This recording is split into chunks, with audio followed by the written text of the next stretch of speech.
And really, a settlement house is a 150-year-old model or so that we imported from parts of Europe around the last turn of the century, late 1800s, early 1900s. The idea is to create an organizational hub at the center of a neighborhood community that responds to the evolving needs of that neighborhood. And to your point, in the early 1900s, when Greenwich House launched, we're about 127 years old now.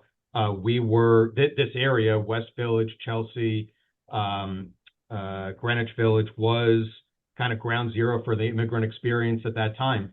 And the services that were built at that time were all in response to the variety of needs that neighbors were experiencing. That was everything from some of the first and early daycare, childcare centers. It was workforce training for immigrants looking to build their own independence and successful future here. It was older adult services, a lot of health and related services. And then the most interesting thing actually about Greenwich House, which is one of the things that attracted me to it, is that our founders really believed that a human experience, to be truly kind of fulfilled, couldn't just be an organization like ours couldn't just be focused on the most critical health and human needs, but there needed to be art and enrichment and creativity built in alongside of that. And so our founders created the Greenwich House Music School that I mentioned. We evolved our workforce training into broader art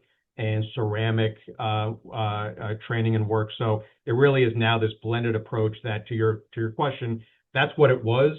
And in a lot of ways, at the heart of it, we are no different today. We are continuing to explore, evolve, and respond to the changing needs of our neighborhood.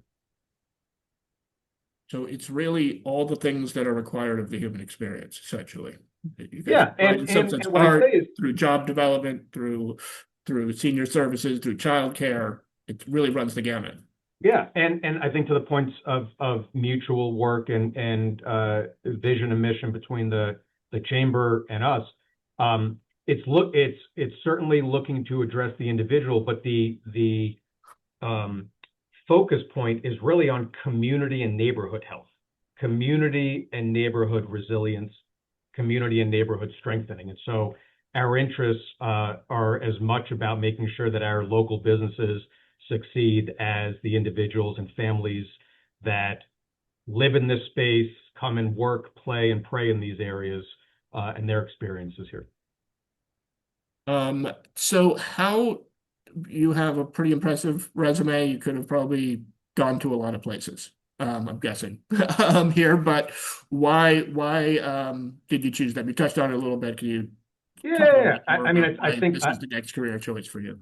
Yeah, I appreciate it. I've always been drawn to the idea of serving and service and trying to make our world a little better for those around us and for and the idea of I'm born and raised New Yorker and love this town, and so the idea of serving was the focus. But Greenwich House, and you're right, I touched on it a little bit.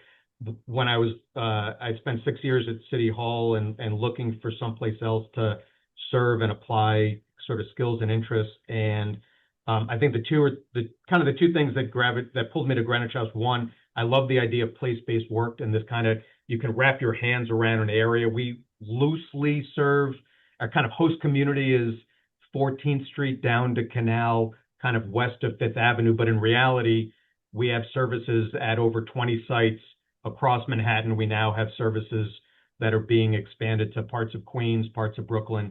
But the idea of being grounded in a neighborhood and kind of thinking in terms of neighborhood and community, that was attractive. And then the idea of a place that had social service running alongside social enterprise really scratched kind of an entrepreneurial itch that I had. And so this place really touched on both those. Recently you had kind of was it a merger? You'd mentioned Brooklyn and Queens, that with the Heights? Heights and Hills, yeah. Heights and Hills. And that was it was a merger, 50/50? How did it go? Without getting, complete No, yeah, details here, but was the purpose of that? It's just to expand your reach mostly, or? yeah. I would say I started at Greenwich House about 6 years ago, and merger and acquisition was not on our bingo card. We got a lot of challenges that we're confronting here, but a colleague in the work had reached out, and this organization, Heights and Hills, Brooklyn based, had been 50-year-old organization, had been getting great marks from its program partners in the city and the state. But they really found themselves at an inflection point, like so many small businesses do. It's about 40 employees, about a $4.5–5 million P&L, and they were really struggling with, whether they weren't quite big enough to have the infrastructure they needed to sustain and grow, but they were serving thousands of New Yorkers in need, and so they were shopping around to see who might be able to sort of pick up the work and carry the mantle. And it happened to be an area that we've I think had a good history in service and support, serving older adults. And so really, we kicked the tires as one does, spent about a year or so in due diligence, and we really saw it as a neat fit for them and for us. It gave us a little bit of a foothold in a borough we'd never kind of had extensive work in, working with the largest, fastest growing population in the city, New Yorkers who are 60 and over. And I think the most interesting thing about older adults, and we're seeing this in our workforce training and our older adult supports, the needs for older adults is rapidly changing. And I think what someone who's in their 60s or 70s, we are not creating, your grandfather's older adult center. The places we're creating are true community centers that happen to be serving older adults, but have as much in the way of enrichment and lifelong learning and education as they do some real critical health and human service needs that many older adults also have.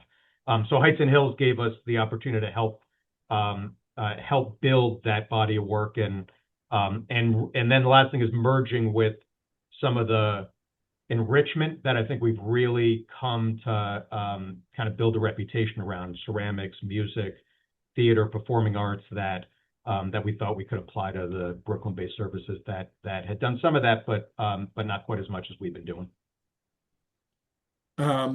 What is there's a lot of challenges facing nonprofits right now, and I just probably discussed some of them offline.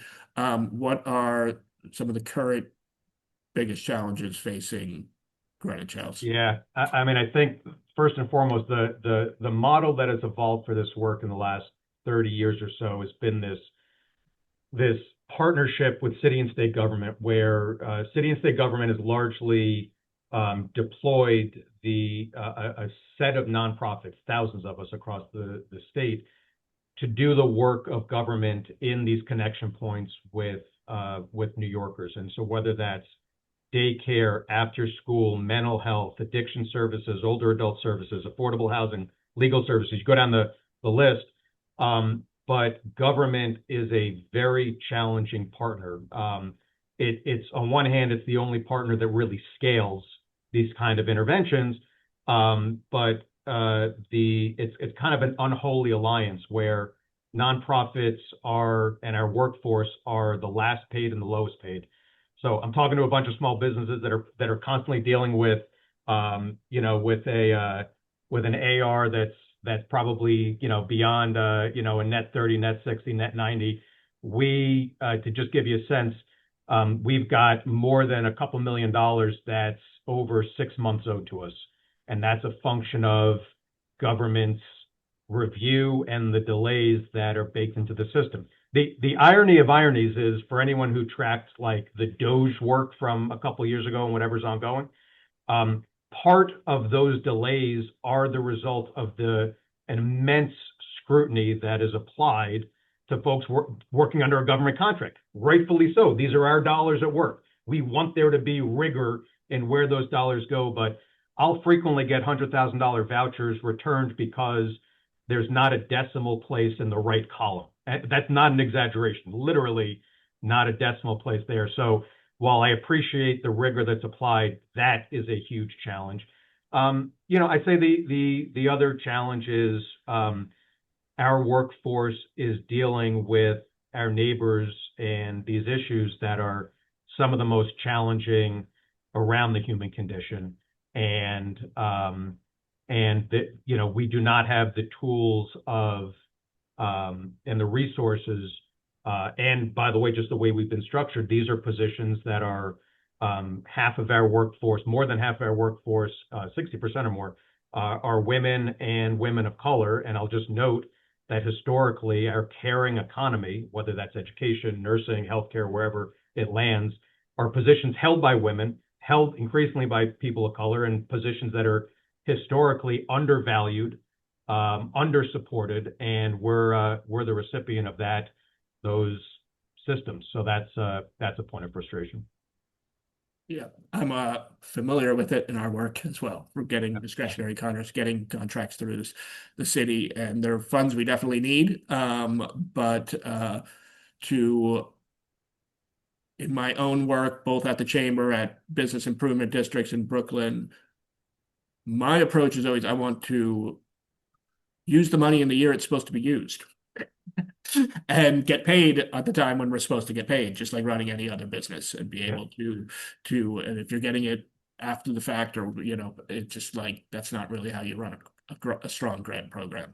No, that's the aim. And hard to explain to your board of directors too, the misnomer that I'll spot for this audience and just for this work is we are businesses. We are in business. The only difference is we are not profit driven. We are not profit seeking. God willing, when we do have a surplus in an area, it's rolled back into the work. We're investing in our buildings, we're investing in our people, we're investing in the service and the reach of the work we do.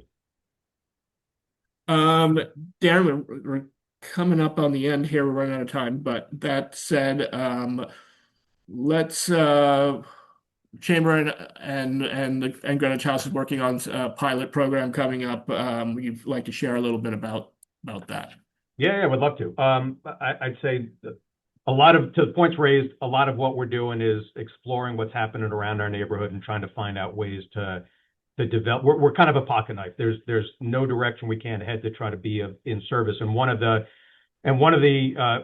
challenges constantly for you guys at the chamber, for us, for any nonprofit in this space, are coming up with creative revenue streams to keep expanding the reach and the work. One idea that's been bubbling up that we've been playing with you guys on is the idea of what would it look like to create a rounded up campaign, locally driven, with local business that's supporting local investments in services and work. For rounded up, many of us go to a point of sale moment, whether it's at a big retailer or a small shop, and you see that button saying, "Do you want to round up your bill for X, Y, and Z service?" And it's great when you're supporting kind of great national or international efforts, but the idea that we've been circling around is, what would it look like if we could create a rounded up campaign in sort of some geographic area that is a little bit of passive income for your services, our services, working with local retailers and local business that want to help us with some passive lines of income to go right into the services and programs that we're trying to build up. So that's an idea that hopefully this spring we'll be able to roll out to some of your members, kind of test and pilot it. But that's an idea we're excited to play with. Awesome. Thanks for being here today. I'm going to give you guys a quick plug. You're plugging a program. If you have never been to Taste, which is one of your fundraisers every year, it's coming up in May. What's the date on that? Oh my gosh, it's a great call. We could share it after. It's middle of May, I believe, somewhere in there. Yeah. Great event. 15 or 20 restaurants take part. You get to get little nibbles of try a bunch of different food from these great restaurants, and supports a great cause. It's also, by the way, it's another example of local helping local. This is us drawing on local business partners, restaurants who are coming out for the day for the evening to provide their talents for free and benefiting our services. So it's a great partnership with local business.